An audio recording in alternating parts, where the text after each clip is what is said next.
वरहमतुल्लाहि वबरकातुहू। स्टूडेंट, आज जो है हम इस लेक्चर में डिस्कस करने जा रहे हैं ज्योमेट्री। एनालिटिकल ज्योमेट्री में हम लोग ज्योमेट्री के रिलेवेंट सारी चीज़ें जो मैथमेटिकल पॉइंट ऑफ व्यू से देखी जाती हैं उनको कलेक्ट करके हम यहाँ स्टडी करने लगे हैं। और इन तमाम फार्मूलों को आपने नोट कर लेना है। जस्ट ये आपको शॉर्ट क्वेश्चन है आपके, और ये आपके लॉन्ग क्वेश्चन अटैम्प्ट करने में, एमसीक्यूज अटैम्प्ट करने में आपकी ये भरपूर सपोर्ट करते हैं। ये कलेक्शन है उस सारे सिलेबस की जो आप लोगों ने स्टडी किया है। इसमें सबसे पहली बात यह है कि आपसे कहा जाएगा कि coordinate of the point Cartesian x y and polar r theta. अगर देखें मैं आपको ये बता दूं, कल एनालिटिकल ज्योमेट्री का पेपर हो रहा था, एमसीक्यूज बेस्ड पेपर हो रहा था, तो जिसमें से जो स्टूडेंट थे वो जो है ना, जो उनके ये क्वेश्चन आए हुए थे एग्ज़ाम में, लेकिन स्टूडेंट उनको अटैम्प्ट कुछ कर पा रहे थे, कुछ नहीं कर पा रहे। तो मतलब ये कि क्योंकि कुछ जिसने तैयारी की हुई थी इन पॉइंट्स को कलेक्ट करके, जो जो चीज़ें मैंने उनको करवाई थी, उन्होंने अगर तैयार की हुई थी तो उनके पूरे कंप्लीट नंबर आने थे। जबकि ये है कि आप लोगों ने उनके 40 में से 35 आए हैं, जो कि एमसीक्यूज़ में इतने लेना आसान भी है, मुश्किल भी है, क्योंकि उनको पहले से पता नहीं था कि कैसे हमने क्वेश्चन करने हैं। तो स्टूडेंट, यहाँ पे मैं वो तमाम पॉइंट बताने जा रहा हूँ जो आपको अच्छे तरीके से तैयार करने जा रखे हैं। सबसे पहली बात ये कि ये क्वेश्चन जो पहला हम देख रहे हैं ये भी कल के पेपर में था।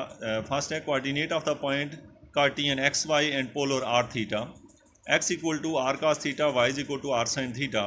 तो ये अगर आपको दिया हुआ हो तो आपसे कहा जाए कि आर जो है वो ये है, थीटा ये है, तो ये आइंदा याद रखें कि अगर आपको एक्स वाई की वैल्यू दी हुई हो तो आर ऐसे निकालते हैं, थीटा ऐसे निकालते हैं, ये आपको पता होना चाहिए। उसके बाद है डिस्टेंस बिटवीन टू पॉइंट कैसे निकालते हैं, ये आपको पता है, 9th क्लास में आपने पढ़ा है कि क्या होता है। दो पॉइंट दिए हुए हों जो कि आपको दिए हुए हैं, x2 माइनस x1 का whole square plus y2 minus y1 का होल स्क्वायर अंडर रूट, इसको कहते हैं। फिर उसके बाद है ये वाला पॉइंट आपने किया हुआ है, point divide the line joining x1 y1 and x2 y2 in a ratio m1 m2 is, ये जो पॉइंट है आपके पास m1 x2 plus m2 x1 divide by m1 plus m2, और ये तो इसको कहते हैं पॉइंट डिवाइड द लाइन अगर कोई रेशियो m1 m2 दी हुई हो। याद रखें कि आपको दो पॉइंट दिए होंगे और उनकी कोई रेशियो दी होगी, ये फार्मूला यूज़ करेंगे।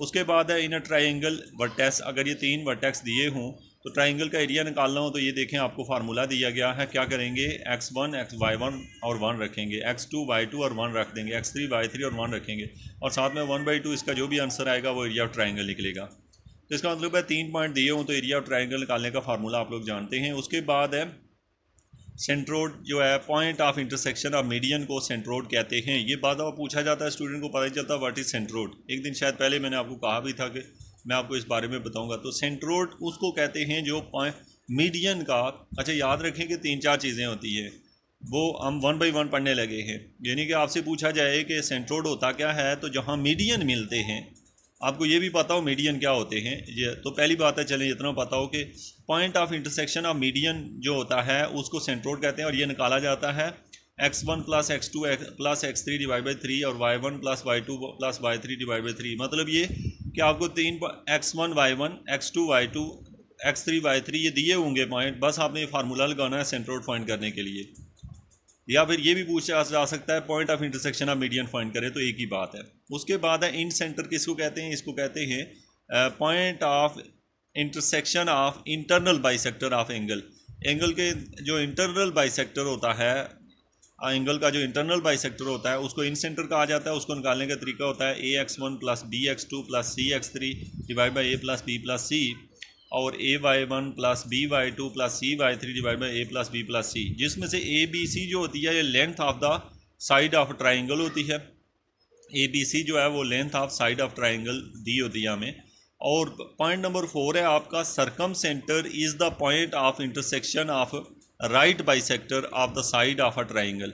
अच्छा, आपने 3 चीज़ें पढ़ी है, एक मीडियन होते हैं, एक राइट बाइसेक्टर होते हैं, एक एंगल बाइसेक्टर होते हैं। याद रखना कि जो मीडियन जहाँ मिलते हैं उसको सेंट्रोड कहते हैं, जहाँ एंगल बाइसेक्टर मिलते हैं उसको इन सेक्टर कहते हैं, और जहाँ पे तीसरा पॉइंट है सरकम सेंटर कहा जाता है जहाँ पे आपके राइट बाइसेक्टर मिलते हैं। राइट बाइसेक्टर होप सो आपको समझ होगी कि राइट बाइसेक्टर क्या होते हैं। अगर नहीं समझ तो इसको देख लें, राइट बाइसेक्टर क्या होता है, यानी इसकी ज्योमेट्री देख लें। उसके बाद है आर्थो सेंटर। क्या होता है, आर्थो सेंटर जो होता है is the point of intersection of perpendicular drawn from the vertex to the opposite side of the triangle. यानी कि आर्थो सेंटर वो कहता है कि इसकी डेफिनेशन ये है कि जब आप क्या करते हैं, is the point of intersection, जहाँ पे सारी चीज़ें मिलती हैं, आप परपेंडिकुलर ड्रा करते हैं from the vertexes to opposite side of triangle.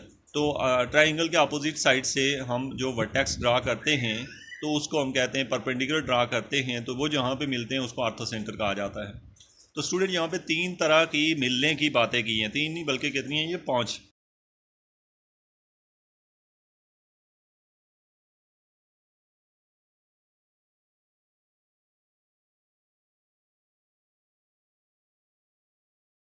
जहाँ पे एंगल बाइसेक्टर मिलते हैं उसको इंसेंटर कहते हैं। जहाँ के पे आपके राइट बाइसेक्टर मिलते हैं उसको सरकम सेंटर कहते हैं। और जहाँ पे आपने आर्थो सेंटर क्या होता है, जहाँ पे मिलते हैं परपेंडिकुलर। और ये परपेंडिकुलर कहाँ से लाए जाते हैं, ड्रा फ्रॉम द वर्टेक्स, किसी भी वर्टेक्स से टू द अपोजिट साइड। आप एक ट्राइंगल बनाएं, उसके वर्टेक्स से अपोजिट साइड पे क्या ड्रा करें, परपेंडिकुलर ड्रा करें, तो आपको जो मिलेंगे जिस पॉइंट पे उसको आप कहेंगे आर्थो सेंटर। इन पॉइंट्स के आपको समझो।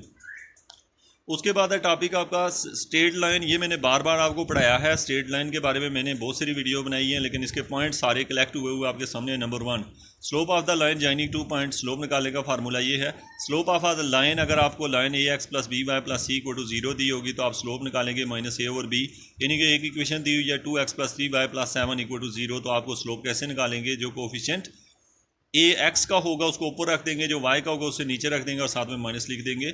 फिर उसके बाद है पॉइंट है इक्वेशन ऑफ लाइन क्या होती है, इक्वेशन ऑफ लाइन नीचे दी हुई है y = mx + c। उसके बाद बी पॉइंट है cutting intercept a and b from the axis x/a + y/b = 1। जो इंटरसेप्ट, ये जो a और b है नीचे, इसको इंटरसेप्ट पढ़ा जाता है। Passing through x1 y1 and having slope m is y - y1 m × x - x1। ये स्लोप का फार्मूला है जिसको हम 1 पॉइंट स्लोप फार्मूला कहते हैं।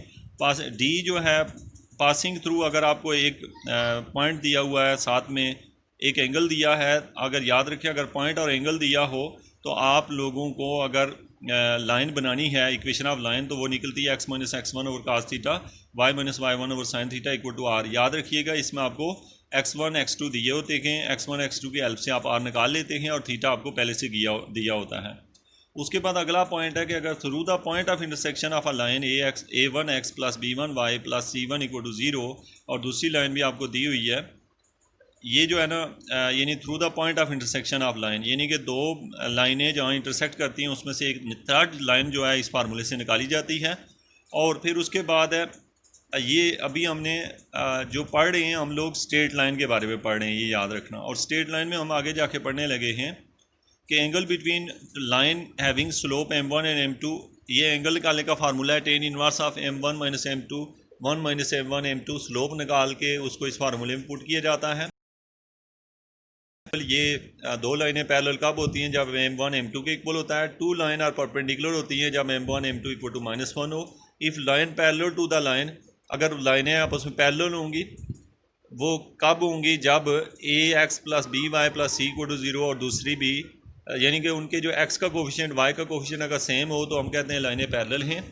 उसके बाद है हमारे पास है एनी लाइन परपेंडिकुलर। 2 लाइनें परपेंडिकुलर होती हैं अगर x का और y का कोफिशिएंट सेम हो लेकिन बदले हुए हों, और साथ में y वाले कोफिशिएंट के साथ माइनस आ गया हो, बदले, आप समझते हैं, यानी कि जो x का कोफिशिएंट है